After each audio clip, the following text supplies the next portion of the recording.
Hace un momento yo comentaba el mensaje que nos habían dejado a través del 5640696 referido a los temas inconvenientes que se generan con esto que se ha puesto tan de moda, que es la movida del último primer día.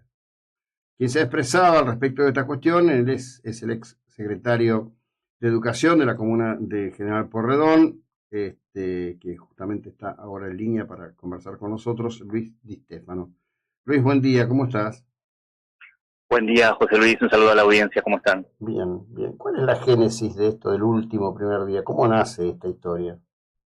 Esto es una costumbre que nace hace casi una década, más fuerte en estos últimos 7 años, como una tradición de los estudiantes que festejan en una noche de salida, con alcohol, obviamente, por fuera de lo que tiene que ver con las instituciones educativas, que después del lanzamiento de este último primer día de los egresados de secundaria, se fueron sumando en estos últimos 4 años, 3 años, otras noches de este tipo. Primero vino el UD, que es el último día, es decir, inician el ciclo lectivo así y terminan así. Y estos últimos 3 también sumaron el UBI, que es la última vacación de invierno, que es el último día previo a las vacaciones de invierno y el inicio después del receso. Y a todo esto le sumamos, desde el anteaño pasado, el banderazo, que es lo mismo, pero que hace 5º año.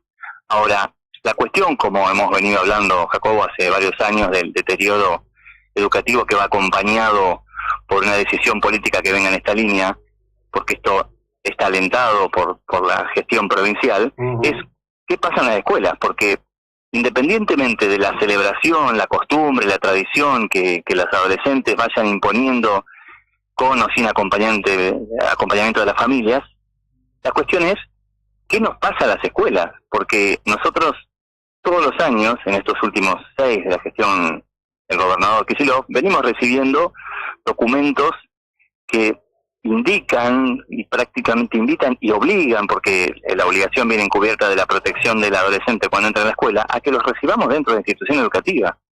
Entonces acá es donde se rompe un poco este parámetro que debemos tener con qué es la escuela en definitiva, ¿no? Y cuál es la posición de la gestión educativa provincial, que por supuesto muchos la conocemos y la cuestionamos, que hace que tengamos que recibir en nuestras secundarias estatales o privadas a los adolescentes que vienen después de una noche sin dormir, en estado de ebriedad en muchos casos, de toma de sustancias, a veces con acompañamiento de la familia, a veces no, y tenemos que abrirles las puertas de las instituciones educativas, prepararles un desayuno y rogar que no suceda absolutamente nada en la puerta, en las veredas, dentro de las instalaciones donde hay otros niños y adolescentes que también están en su primer jornada escolar, y hacer malabares para que todo salga bien y que sean retirados por sus padres, porque por supuesto no los podés dejar salir solos a las 9, 10 de la mañana, porque por supuesto no van a tener una jornada escolar, y estar pensando y programando, en vez de estar planificando lo académico y lo que implica el compromiso de todos en un primer día de clases, en evitar cualquier tipo de riesgo que está alentado además por las autoridades educativas. Creo que este es el foco. Que festejen afuera es una decisión del adolescente y de la familia. El tema es cómo nos puede pasar como sociedad que obliguemos prácticamente a las escuelas a recibir a los alumnos en este estado y poner en riesgo a docentes, a la infraestructura y al resto de los alumnos. Porque muchas escuelas comparten sus edificios con primarias, que los chicos, o jardines, que los chicos van ingresando y que se encuentran con esta situación todos los años, incluso dentro de la institución. Creo que ese es el foco. ¿Qué escuela queremos? Ya sabemos cuál es la bajada y lo venimos hablando hace muchos años, José Luis. Pero digo que me parece que como sociedad el planteo acá tiene que ver con cómo ponemos en juego todo lo que tiene que ver con el espacio de certezas que debe ser la escuela y obligamos a abrirla recibiendo a los estudiantes en este estado, ¿no? No hay nada más irónico que esta situación que vivimos todos los años y que imagínense, así como nos pasa como padres, yo soy padre de un egresado, ¿cómo piensa cada director la noche anterior, la preocupación que tiene y el dispositivo que tiene que armar todos los primeros años, y ahora sumamos vacaciones de invierno y fin de año, el ingreso de estos alumnos y rogando como siempre que no pasa nada, y sabemos que en Mar del Plata estos últimos años hemos tenido muchas situaciones, me acuerdo del accidente automovilístico, el vecino que se enoja, un montón de situaciones que se dan en las puertas de las escuelas, pero yo me detengo a pensar y a cuestionar en lo que nos pasa dentro de la escuela, ¿no? Cada vez que se da esta costumbre.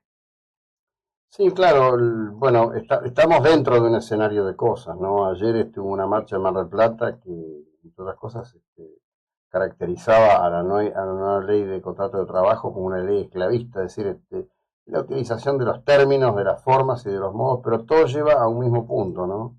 Un proceso de destrucción de la idea misma de autoridad. Nosotros hemos hablado en estas entrevistas de estos años en que esta sociedad que hoy tiene entre 20 y pico y 40 años, que son los padres de nuestros alumnos, son producto de esta escuela que perdió su centralidad en la enseñanza. Y es lógico que esa escuela que perdió autoridad, que perdió disciplina, que perdió exigencia académica, termine con una sociedad que lo único que hace es esclorear en las redes sociales, no informarse y actuar en función de lo que la ideología defina, ¿no? Y salir así.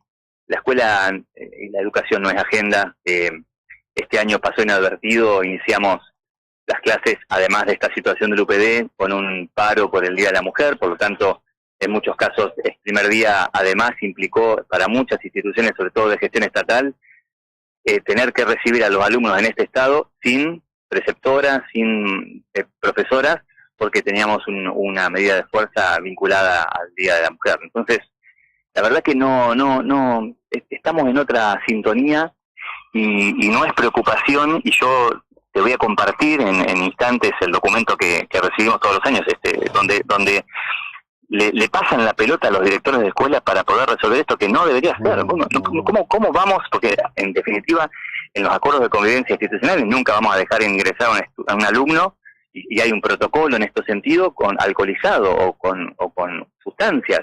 Y sin embargo acá, la misma provincia es la que te exige prácticamente que los reciba y además que les prepares un desayuno. Y después lo que pasa por fuera de la institución, bueno, pasa como tiene que ver con el posicionamiento de cada familia. Yo estuve en Plaza España, la verdad que el dispositivo fue impecable, y hablaba con un funcionario municipal que se acercó, que me vio, y charlábamos, y en el mismo espacio de Plaza España donde había egresado había padres que llevaban alcohol y repartían alcohol a los adolescentes. Eso contaba la misma gente de Defensa Civil. Yo entiendo, porque lo viví como padre, que uno tiene que poner esos límites y que es muy difícil decirle a tu hijo egresado, bueno, no participes ahora. Tenemos que acompañar, tenemos que garantizar el cuidado, tenemos que acompañarlos en el recorrido y tenemos que tener claro qué vamos a hacer en la institución educativa, cómo combinar, cómo acordar con la escuela, cómo acompañar o evitar directamente que vayan. No podemos hacer que la escuela pierda ese lugar que históricamente tuvo. Históricamente hablo de 10, 15, 20 años para atrás, ¿no? Sí. Me parece que el debate tiene que estar ahí. ¿Esta es la escuela que queremos? Claramente la bajada es esta. Tenemos que empezar como sociedad, como familias, como docentes, a cuestionarla, así como este año hubo una avalancha de instituciones que se pararon frente al uso del celular. José Luis, nosotros hicimos una nota hace 2 o 3 años sobre el tema del celular y el perjuicio que generaba. Bueno, celebro que estatales y privadas, y en Mar del Plata sobre todo, haya muchísimas escuelas que se pararon y dijeron, bueno, basta, por más que el régimen académico establezca la libertad y el respeto del derecho no podemos seguir con el uso del celular en la escuela. Y bueno, en este sentido tenemos que ir parándonos y avanzando en frenar cuestiones que la política educativa provincial no la tiene como objetivo. Y cada escuela, cada director tiene que poner en el marco de la norma a plantarse frente a esto, porque no tenemos destino como sociedad, no tenemos destino si estamos formando ciudadanos que sepan, que mamen desde la primaria y la secundaria, que todo es lo mismo, que no hay reglas, que no hay premio al esfuerzo. Bueno, empecemos a cambiar como podamos, porque yo sé que hay muchas limitaciones y mucha presión de inspectores y de la gestión, pero en lo que podamos, con conocimiento de la norma, bueno, el UPD. Y yo como director me voy a poner en riesgo con lo que pase al resto de los alumnos que tengo adentro de la institución. Sí, lo que pasa eso es el parámetro, ¿no? Ahí me parece, ¿no? Que ha habido un dejar correr, dejar hacer por miedo, por muchas cosas, porque hay que decir que hay autoridades políticas que en estos últimos años han tenido una forma muy clara de poner miedo, ¿no? Hay modos de poner miedo, no necesariamente te tienen que estar poniendo un revólver en la cabeza para que te hagan sentir miedo. Esto es así, José Luis, esto de la presión que reciben los directores en las escuelas, y hablo de estatal y privada, en muchos casos con esto de lastizar, de aprobar alumnos, de tirarle la pelota a los directores en cómo van intensificando y cómo puede ser que no aprueben, cómo puede ser que no le diste. La culpa siempre es del director. Si el alumno no va a la escuela, tenés que ir a buscarlo a la casa.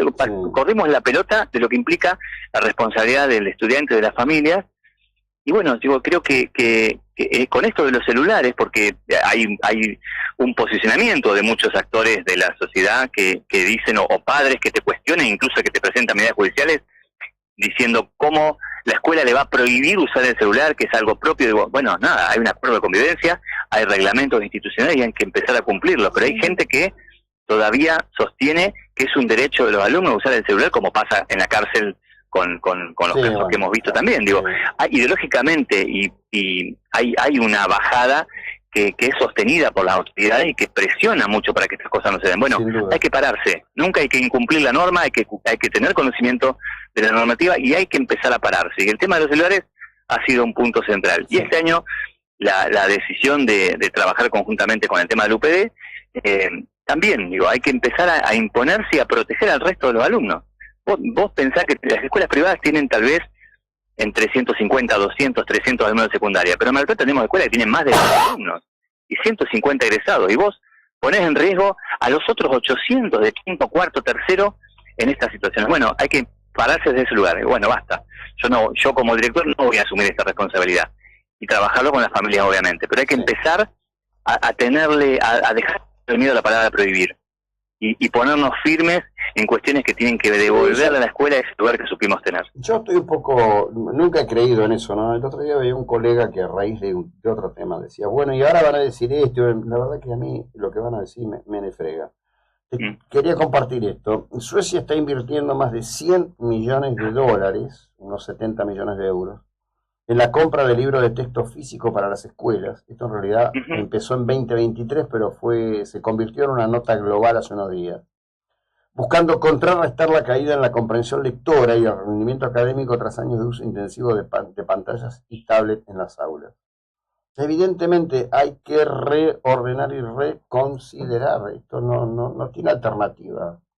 Este es el camino. Hay que volver a eso, hay que volver a la escritura, a la cursiva, por todo lo que involucra el aprendizaje de la lectura y de la escritura, incluso en la cursiva, en el cuaderno, en la hoja, en la lectura, en la bibliografía. Digo, la revolución educativa hoy va a pasar, ojalá que llegue este ejemplo, en volver a lo tradicional, porque lo que tenemos que lograr es sacarle a los alumnos el poder permitirle tener pensamiento crítico. Este pensamiento crítico se va a dar con el uso de las herramientas tecnológicas, pero por supuesto principios básicos que tienen que ver con desarrollar sus habilidades y sus competencias a partir de la lectura y la escritura y de la discusión y de la investigación y de los proyectos. Digo, va por ahí.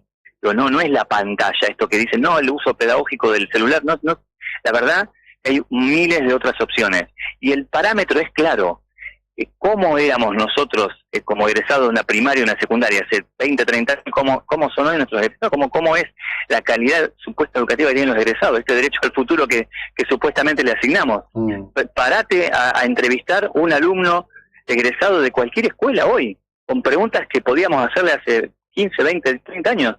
Es muy claro el deterioro académico, es muy claro y preocupante para estos egresados del régimen académico que ingresen a sus estudios superiores o universitarios, en los que lamentablemente van a fracasar porque la universidad hoy por hoy, vamos a ver hasta cuándo, sigue priorizando el contenido académico. Lógicamente, vos vas a tener egresados médicos, arquitectos, si no sabés, no pasás. Bueno, estos egresados de estas escuelas secundarias van a llegar a la universidad sin lectura, sin pensamiento crítico, sin redacción, sin la posibilidad de estudiar más de 20, 30 hojas, y fracasan hoy y van a fracasar mucho más en los próximos años cuando empiecen a egresar estos egresados de una secundaria en la que no se repite, en la que vos podés llevarte un montón de materias, en lo que vos aprobás con un trabajito práctico.